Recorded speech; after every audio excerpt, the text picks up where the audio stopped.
Petrol ధరల పెంపు కారణంగా సామాన్య ప్రజలపై అదనపు భారం పడుతుందని, ప్రజా సమస్యల పట్ల కూటమి ప్రభుత్వానికి చిత్తశుద్ధి లేదని కాంగ్రెస్ పార్టీ నేతలు విమర్శించారు. స్థానిక కాంగ్రెస్ పార్టీ కార్యాలయంలో నిర్వహించిన మీడియా సమావేశంలో పార్లమెంట్ కోఆర్డినేటర్ టీకే విశ్వేశ్వరారెడ్డి, కాంగ్రెస్ నాయకురాలు ఆకుల భాగలక్ష్మి మాట్లాడుతూ పెరుగుతున్న ఇంధన ధరలు సామాన్యులు, మధ్యతరగతి కుటుంబాలపై తీవ్ర ప్రభావం చూపుతున్నాయని ఆందోళన వ్యక్తం చేశారు. ప్రభుత్వం ప్రజల అవసరాలను దృష్టిలో ఉంచుకొని ఇంధన ధరలను నియంత్రించే చర్యలు చేపట్టాలని వారు డిమాండ్ చేశారు. దేశంలో పెరుగుతున్న ధరలు ప్రజల జీవన వ్యయాన్ని మరింత పెంచుతున్నాయని పేర్కొన్నారు. ఈ కార్యక్రమంలో మార్టిన్ లూథర్, బర్రె సుబ్రహ్మణ్యం, డాక్టర్ తదితర కాంగ్రెస్ నాయకులు పాల్గొన్నారు. 4 సార్లు పెంచడం జరిగింది. మన నరేంద్ర మోడీ గారు భారతదేశ ప్రజలందరికీ కూడా ఒక విషయం చెప్పారండి. అంటే అప్పుడు నిర్మలా సీతారామన్ గారు కూడా ఉండగానే ఇద్దరు కలిసి ఒకే దేశం, ఒకే పన్ను విధానం ఉండాలి, అందువల్ల గూడ్స్ సర్వీస్ ట్యాక్స్ అనేది భారతదేశంలో ఉన్న వస్తువులకి అన్నింటినీ కూడా ఈ జిఎస్టీ అనేది కామన్గా ఉంటుంది. అంతకుముందు రకరకాల ట్యాక్స్లు ఉండేవి. State sales tax, state excise tax, central excise, central state VAT, ఇలా ఇవన్నీ తీసేసి భారతదేశం అంతా కూడా ఒకటే ట్యాక్స్ విధానం, అది జిఎస్టీ కింద పెడుతున్నాం అని చెప్పి పెట్టారు. చాలా సంతోషం. భారతదేశంలో అన్ని గూడ్స్ మీద అన్ని వస్తువుల మీద జిఎస్టీ పెట్టారు, కానీ పెట్రోల్ మీద డీజిల్ మీద పెట్టలేదు. ఇదే విషయాన్ని నిర్మలా సీతారామన్ గారిని మరి పత్రికా విలేకరులు అడిగినప్పుడు అన్నింటి మీద వేసారు, పెట్రోల్ మీద డీజిల్ మీద వేయట్లేదు ఏంటంటే ఏంటి అమ్మా అని అడిగితే ఆవిడ రాష్ట్ర ప్రభుత్వాలు ఒప్పుకోవట్లేదు అని చెప్పింది. రాష్ట్ర ప్రభుత్వాలు ఒప్పుకోవడం ఏంటి వాళ్ళకి అర్థం కాలేదు. ఎందుకంటే 17 రాష్ట్రాల్లో ఈ బీజేపీ ఎన్డీఏ కూటమి ఉంది, కేవలం 5 రాష్ట్రాల్లో ఇండియా కూటమి ఉంది. 17 రాష్ట్రాల్లో నరేంద్ర మోడీ చెప్తే ఎటు కావాలంటే అటు మాట్లాడే వ్యక్తులు ఉన్నప్పుడు అసలు పెట్రోల్ డీజిల్ మీద జిఎస్టీ వద్దని వాళ్ళు చెప్పే ధైర్యం ఎక్కడ ఉంటుందని చెప్పి ఈవిడ ప్రశ్నిస్తే లేదండి, వాళ్ళు ఎవరో కూడా ఒప్పుకోవట్లేదు, అందుకనే నరేంద్ర మోడీ గారు దీని మీద జిఎస్టీ వేయడానికి ఆయన అంగీకరించలేదని చెప్పింది.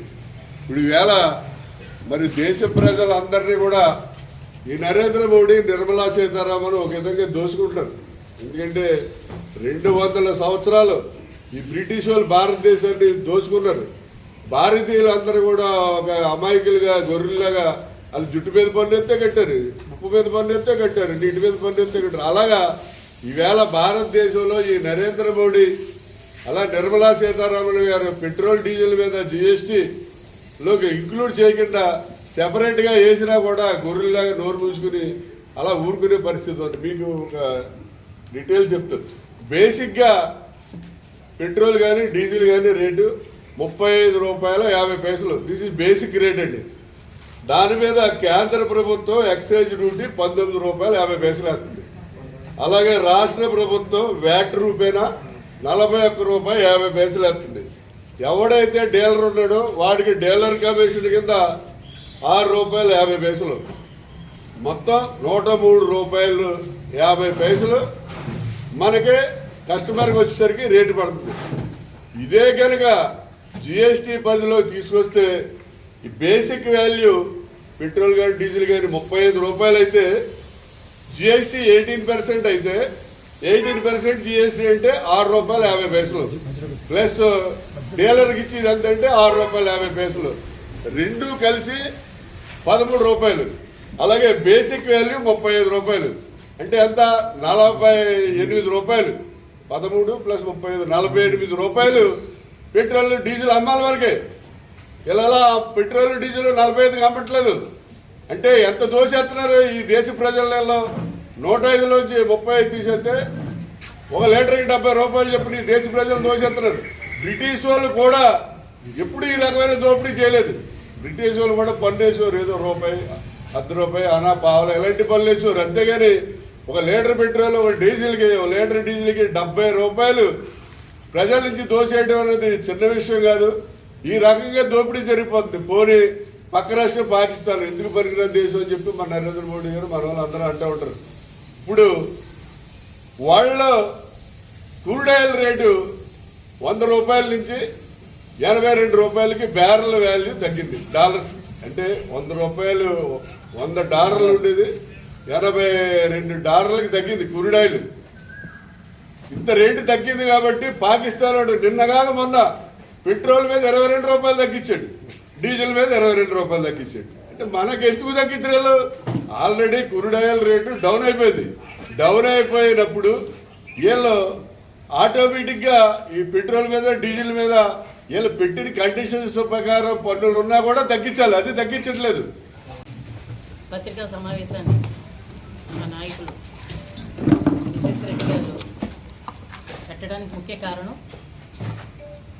ఎప్పుడూ రాజకీయం కాదు, ప్రజల యొక్క శ్రేయస్సు కూడా ఆలోచించాలన్న ధోరణిలో ఆలోచిస్తున్న పార్టీ కాంగ్రెస్ పార్టీ కాబట్టి దానికి అనుగుణంగానే రెడ్డి గారు కూడా ఈరోజు మామూలు సామాన్యుడికి కలుగుతున్న బాధ, వాడి మీద వేస్తున్న భారాన్ని చాలా బాగా ఆయన వివరించారు.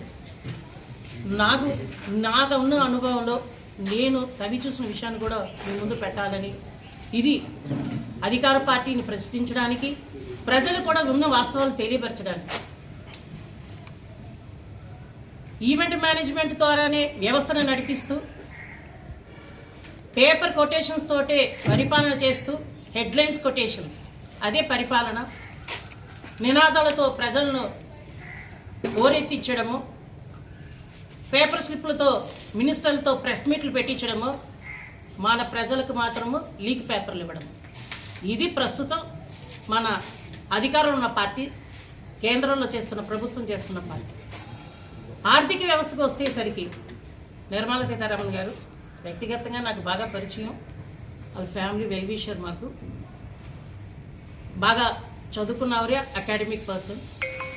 కానీ దౌర్భాగ్యం ఏంటి అంటే ఆర్థిక వ్యవస్థ మీద ఏమాత్రం ఆనమాలు ఓనమాలు తెలియనావు. ఇది నీ అన్నమాట కాదు. ఒక ఐఏఎస్ బ్యూరోక్రటిక్ ఫైనాన్స్ దాంట్లో కన్వీనర్గా ఉండి సుభాష్ చంద్ర గార్గే గారు ఆవిడ హయాంలోనే బీజేపీ ప్రభుత్వంలోనే ఆయన పని చేస్తూ ఆయన రాసిన పుస్తకం ఆవిడ చేసిన వ్యవహారాన్ని, ఆర్థిక వ్యవస్థను ఏ విధంగా విధ్వంసం చేశారనే విషయాన్ని కూడా ఆయన చక్కగా అందులో పొందుపరిచారు. ఆవిడికి ఏమాత్రం అనమాలు తెలియదు, ఆర్థిక వ్యవస్థ గురించి ఏ విషయం కూడా ఆవిడికి తెలియదు. పిఎంఓ ఆఫీస్ నుంచి వచ్చిన స్లిప్ని, పిఎంఓ ఆఫీస్ నుంచి వచ్చిన ఫైల్ని ఆవిడ బడ్జెట్ రూపంలో ప్రవేశపెట్టడం జరిగింది తప్ప, మాట్లాడితే వాదనలకే తప్ప చర్చకి ఎప్పుడు కూడా ఆవిడ తావు ఇవ్వలేదనేది ఆయన అందులో చెప్పారు. ప్రతిపక్షం ఎప్పుడు కూడా అధికార పార్టీని నిందిస్తుంది అనేది సహజంగా అందరూ అంటూ ఉంటారు. ఈరోజు నేను చెప్పేది మేము అధికార పార్టీలో ఉన్న వాళ్ళు నిందించడానికి ప్రతిపక్షంగా చెప్పట్లా, వాళ్ళ పార్టీలోనే కొలు ఉన్న వాళ్ళ పేర్లే చెబుతారు. ఒక అష్టోత్తరాలు సహస్రనామాలు రాయొచ్చు. అరవింద్ సుబ్రహ్మణ్యం పోయిన వారు ఇండియన్ ఎక్స్ప్రెస్లో ఆయన రాశారు, భజనలు చేసే వాళ్ళకి, లాయల్టీగా పనిచేసే వాళ్ళకి ఆనమాలు ఓనమాలు తెలియని వాళ్ళని ఫైనాన్స్ డిపార్ట్మెంట్లో పెట్టుకుంటే, ఫైనాన్స్ మినిస్టర్షిప్ ఇస్తే దేశ ఆర్థిక వ్యవస్థ చాలా విచ్ఛిన్నమై ఉంది. రేపు రాబోయే రోజులు చాలా గడ్డు పరిస్థితి. ఇప్పుడైనా మేలుకొని దీన్ని ఇది చేయండి అని చెప్పండి. అరవింద్ సుబ్రహ్మణ్యం ఆయన ఫైనాన్షియల్ అడ్వైజర్గా మోదీ హయాంలోనే పనిచేసిన ఆయన అక్కడి నుంచి ప్రభుత్వంతో ఇమ్మడలేక ఆయన రాజీనామా చేసి వెళ్ళిపోయినాడు. 2 సుబ్రహ్మణ్య స్వామి, ఆయన ఎప్పుడు మోదీ గారిని అంటారు కాబట్టి ఆయన మాటలు పక్కన పెడదాం. కానీ ఆయన ఆర్థికవేత్తగా ఆయన చాలా ప్రతిభావంతుడు. ఆయన కూడా మోదీ గారి హయాంలో జరుగుతున్న ఆర్థిక విధ్వంసాన్ని ముందు నుంచి ఖండించారు. 6 పక్కన పెట్టారు. యశ్వంత్ సిన్హా, ఈయన కూడా ఆర్థిక మంత్రిగా బీజేపీ ప్రభుత్వంలో పనిచేసిన ఆయన కూడా, నిర్మలా సీతారామన్ గారు ఇటువంటి క్రైసిస్ ఉన్న దానిని వ్యవహారం చక్కపెట్టడంలో ఆవిడకి అంత సమర్థత లేదు, బీజేపీ ప్రభుత్వానికి అంత సమర్థత లేదు. క్రైసిస్ మేనేజ్మెంట్ ఎప్పుడు మేము ఫేస్ చేయలేదు. ఇటువంటిది చేయటానికి ప్రభుత్వానికి ఎటువంటి ఆ రకమైన బలము, ఆ రకమైన వినికుడు కానీ వాళ్ళకి లేదు. సలహాలు